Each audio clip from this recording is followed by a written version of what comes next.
Hi baby angels, it's BB. Thanks for joining me and welcome if you're new. I'm not used to being in front of the camera yet, so excuse me. Today I have a VR to the May Queen, and a lot of people have done VRs to this. It's, as you can tell already by the title of the video, decks that I wish existed. This isn't a new tag, but I've been working on it on and off for a while. Off for longer probably than on, but yesterday I sat down and decided to write some notes about all of the Pinterest boards that I've created over the past year or so, and we're gonna dive in, and I hope you like it. I'm excited. Please make these decks, whoever is watching, or if they're not and you know someone who is an artist who is similar to any of these styles or interested in any or interested in any of these things, pass it on, please. I'm gonna go ahead and record my screen. That's why I've left a bunch of space over on this side. And I have my notes, and we're just gonna go through. So let's record. Okay, so this is my first board. Actually, it's one board and it's into different sections, but we don't need to get into the semantics of Pinterest. And as you can tell, it's called The Little Mermaid. I have a lot of inspiration images here. I'm just gonna go through my description of the things that I would be looking for in this dream deck. So what we have are impressionist pen and ink, photography, Art Deco inspired images. They're moody, they're ethereal, they're romantic, they're dark. You can tell that they can be vintage or modern. I have both in here. And I'll take a Disney deck too, as you saw at the bottom of this board. The Little Mermaid was my favorite Disney movie growing up, and Ariel's my favorite Disney princess, if I haven't mentioned that before or you can't tell. And I really feel like a deck with these images is missing in pretty much the world, and we need it. Maybe this is 2 or 3 different decks. I don't necessarily have a preference on tarot or oracle for this one. I tend to lean towards tarot because I like that there's the hero's journey and there are so many different individual experiences and such opportunity to tell stories. Oracle sometimes can get disconnected, or because it does want to appeal to so many different situations and it's usually less cards, that it, I don't know, can fall short in some ways.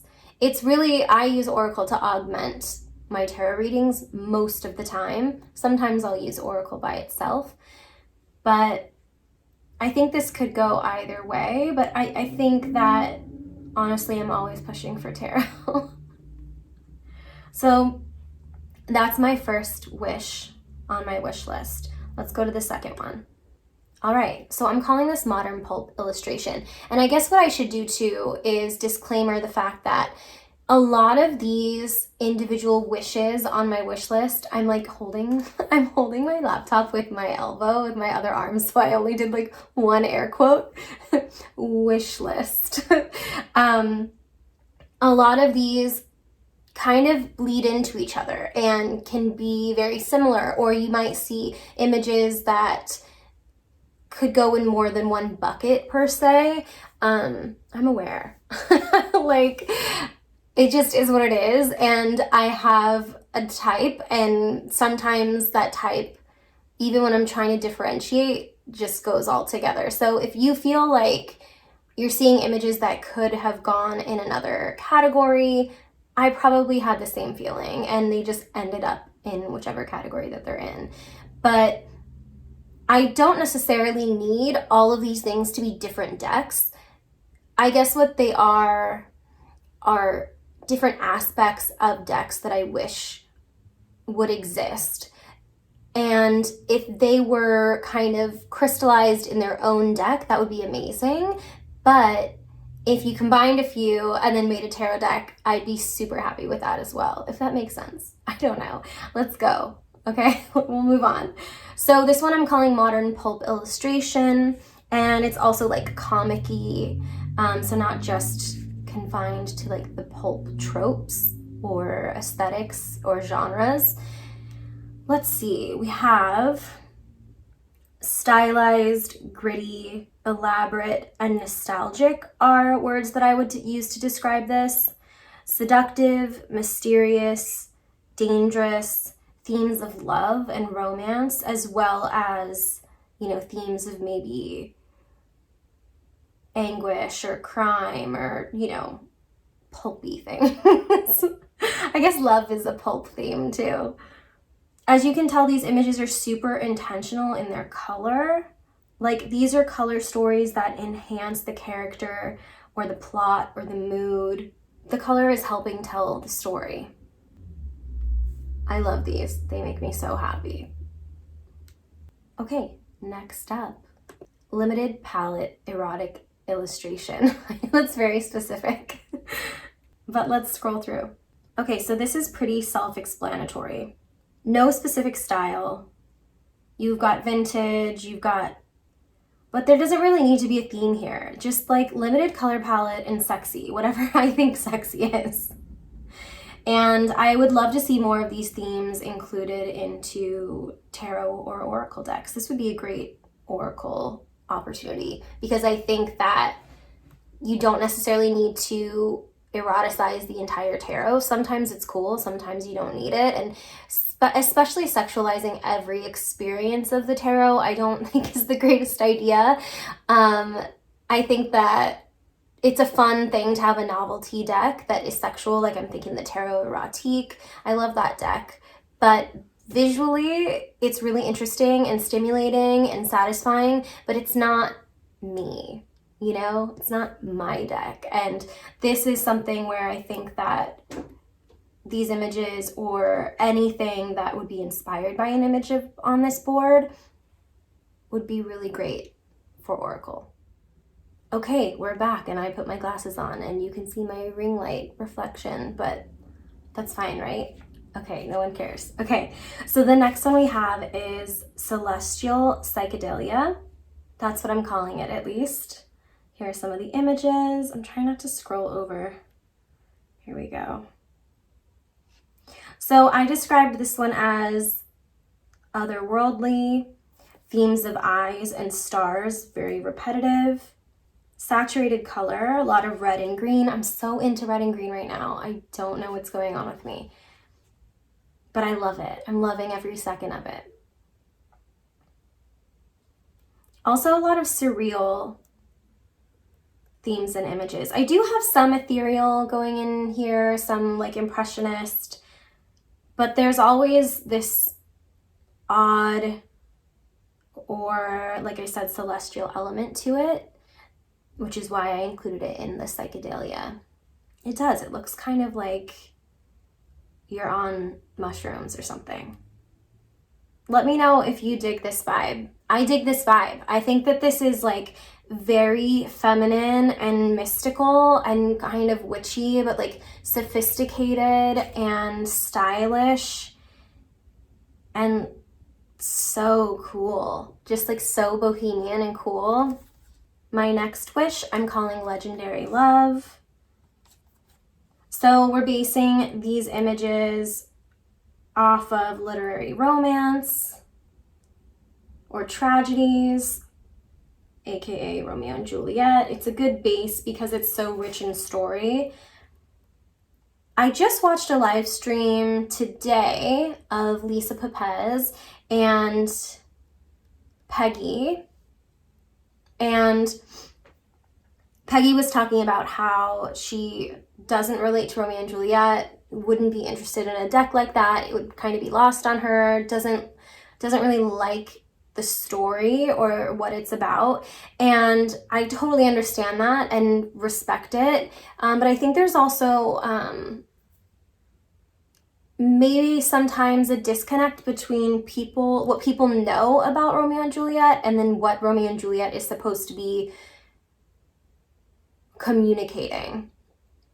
So in an effort to clear up any confusion, probably not on Peggy's part, but on the audience's part, if they didn't understand, or if maybe you agree and you don't necessarily enjoy you don't have to enjoy. I'm not trying to convince someone to like Romeo and Juliet. I guess what I'm trying to say is that if someone does like it, it doesn't necessarily mean that they enjoy toxic relationships, because that's definitely what this is. And it's also a tragic relationship. So no one wants to idolize, something that is sad or is tragic. And I think when people like things like that, are fans of tragedies or fans of like sad girl music or whatever, what they're relating to is the human experience, or or like going through things, and they're not necessarily idolizing or romanticizing pain. I think I used to when I was younger. And now I understand that Romeo and Juliet isn't an ideal. It's not something you're meant to aspire to, and it was never written that way. It was written as a cautionary tale. And I think that's lost on people a lot. We see two very young people who are very impetuous and are told literally by their mentors to think before they act, to be patient, to not be so rash. And they're warned that these rash actions and feelings tend to result in pain and anguish. And that's what we see happen, is literally the undoing of two people due to their immaturity, to be honest. But yeah, you don't have to love Romeo and Juliet. I do. And I guess I want everyone to know that I'm okay, that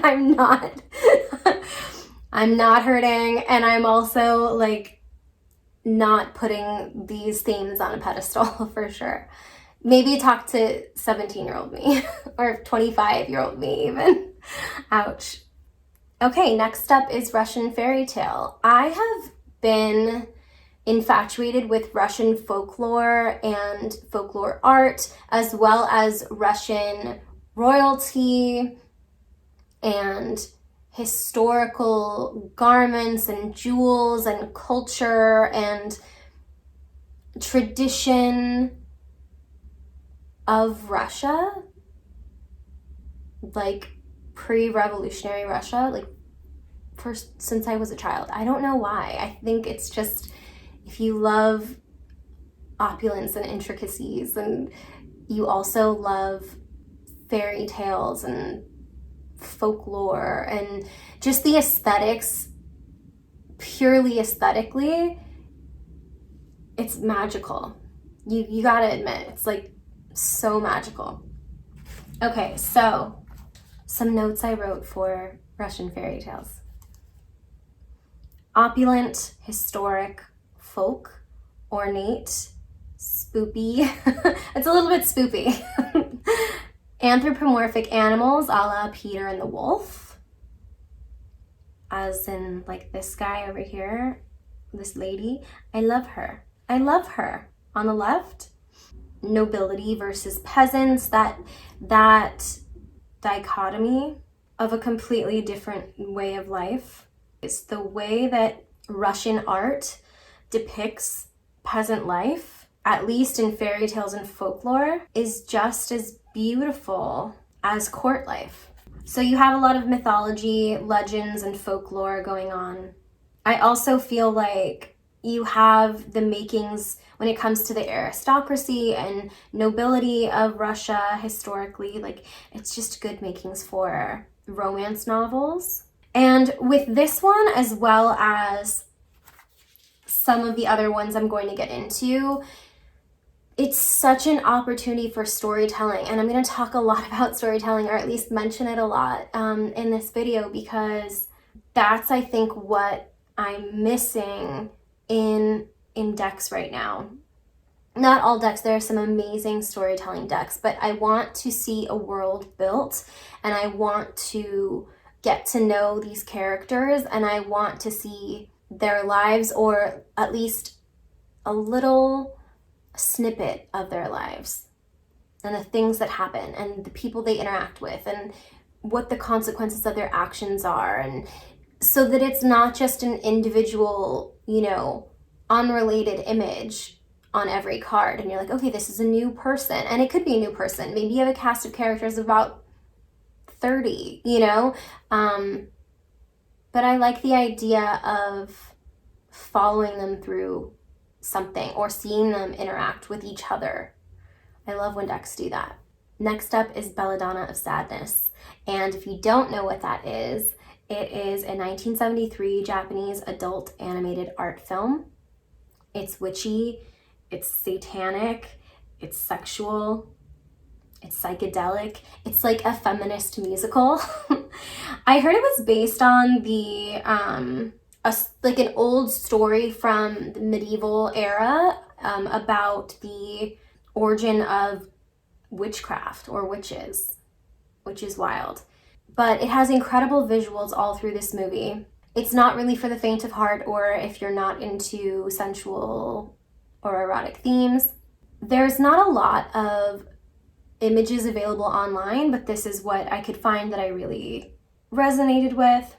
And this would be just such an easy deck because it already has a story and it's already animated. So I don't know if it's possible, and you probably wouldn't be able to make this deck because of copyright.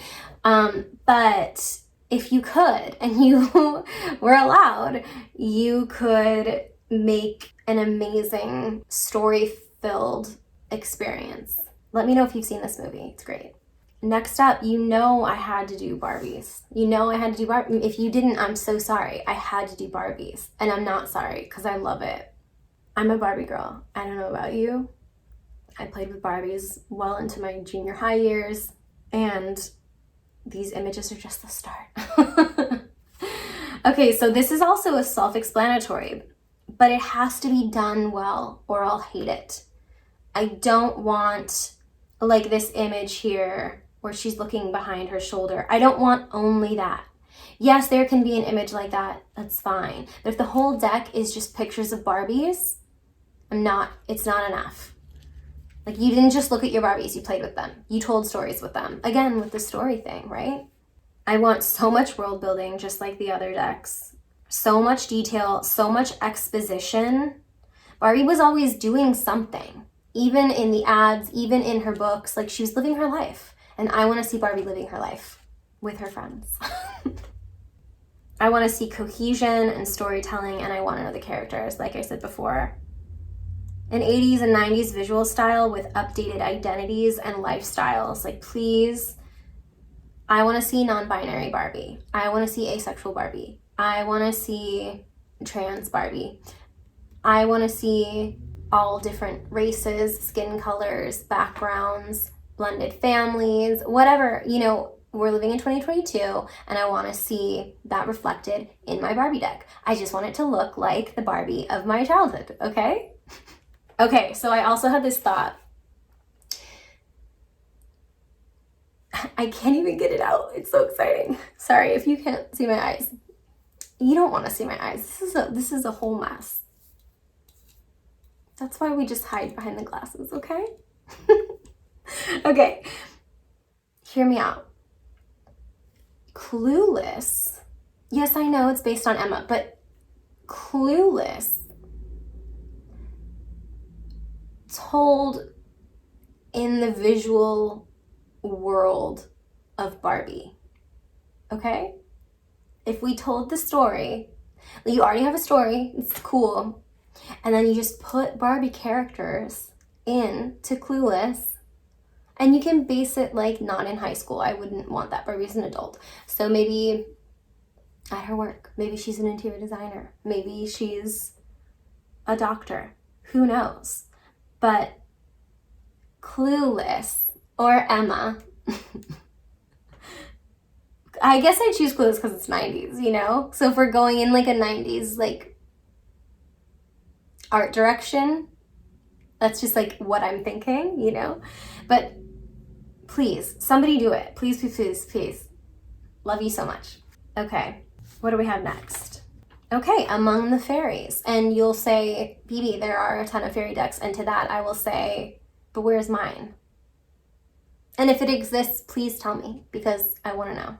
So these are the images I put together for Among the Fairies. I know that that's a John Bauer image, and I know that the John Bauer tarot exists. I own it. But it's not the same. I don't want, like, I don't know. I like maybe every other image in that deck. But it's that good. Like, the art is that good. That's why I have it. Okay, I think I'm losing light. Oh, no. What did I say? Okay, mostly because I'm not in love with any other fairy deck that I've seen so far. I'm just not in love. I like certain things about it, but I don't know. It's just not perfect. And I like these. Tell me if something like this exists, because I like these. And that's all I have. Just help me out. I'd love that. Thanks. Sorry if my scrolling is choppy. Okay, next up is called Vintage Magic. This is more about style than a specific theme. I mean, magic is an underlying theme, but it's kind of all over the place too. Excuse me, my nose is itchy. I have like crazy allergies in winter and I don't know why. It's a broad category, and really anything similar to these images, I will get this deck. So sign me up. But I just feel like there are very few aesthetics when it comes to witchy themed decks, and I'm trying to push for more. I'm trying to push for different. I'm trying to push for like New Orleans or Caribbean or 70s vampire instead of like 90s 2000s vampire, which isn't bad. Just 70s vampire could be cool, you know, or 60s vampire. I don't know. Or what else do we have here? Yeah, like voodoo. Or like this one reminds me of like these red walls remind me of like more of like Suspiria, you know? Or this one where she's walking down the stairs is kind of like Rebecca-y just a little bit. I know it's the wrong decade and the wrong style, but just like throw me a bone. Okay, and then we have like kind of traditional witchy stuff, but still in more of like a classical style, rather than a pop culture style that we see a lot, you know? We have an illusionist, we have some medieval themes, we have some nouveau, we have some deco, we have some 50s comic, we have like, this is some cool stuff here. We have 60s mod, like, let's explore the witchy thing, okay? Oh my gosh, the beginning of this video versus the end of this video, the lighting is completely different, and I'm so sorry, and I'm probably not gonna refilm it. So sorry. Okay, we have three more. This is fine, right? We got this, it's fine. Okay, so this one I'm calling New Folk, and it has a very like deliberate and intentional use of black. It's moody, it's organic, it's stylized. It's also a little bit spoopy, just a little bit. It's eccentric, it's definitely earthy. There's contrast in a lot of these. Color, again, red and green, just warming my heart, which is never a combo that I liked or thought I would like, because it's like, how do you do red and green and not make it Christmassy? Oh, you can, and I have showed you. I have shown you. Okay, what else did I say about this one? It's just fun. It's so fun. And there are animals and people in here, because you can't have folk without living like, you know, with the land. And what comes with the land is like furry, fuzzy babies, you know? This is so gorgeous. I love these. I love these. And you can, I'll link this whole board and collection below so that you can source these images. I can talk. So you can source these images and everything, because they're really beautiful. If I do say so myself. I didn't make them. I'm an artist in a sense, but when it comes to traditional art, like fine art like this, I'm not an artist. I'm a curator, and hopefully you can appreciate it too. Okay, so the next one is called Fashion. And you know I had to do it. It reminds me of iconic movies, known for the clothes as much as it's known for the story, where the style is its own character and it defines everything else. This is what I want. I don't need trendy. There are a lot of really cute new decks out there that have fashion as kind of its own character, but it's trendy, and that's great, but that only can be relatable for so long, and these things are like classic. They stand the test of time, you know? I love these images. I'm obsessed with all these images, and I want to see decks with these images. Let me know which ones you like. I know there's a lot of red in here. Red is a very common color for art, and yes, I may be drawn to that. We're also seeing red and green. And before anyone says, and you may have already commented this, and you're gonna say, BB, red and green are complementary colors. Like, this isn't revolutionary. And you're right. I know that. I took art class in high school, and I learned that they were complementary colors, and I thought that's silly, and I thought that's ugly, you know, but I didn't know about this. I didn't know. Okay, last one. So this one's called The Space I Inhabit, and let's go to my notes. I have lots of notes for this. So this is stories and spaces a la the Tildwick Tarot, right? Very similar. Images that have mundane scenes or relatable elements. At the same time, there's an escapist and dreamy element. Take me somewhere I can picture myself, where I can fill in the blanks, where I can live out my dreams, or where I can play in another world. I think this is a really cool opportunity to pair with other things, to explore our memories, our feelings, our senses, really our dreams.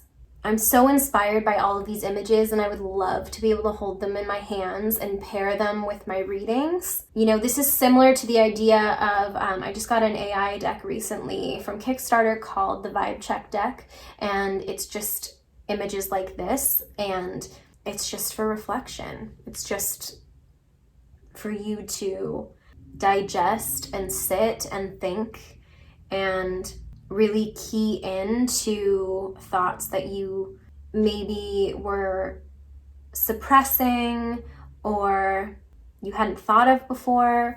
I think this kind of deck would be great for journaling, for creative writing prompts, for storytelling.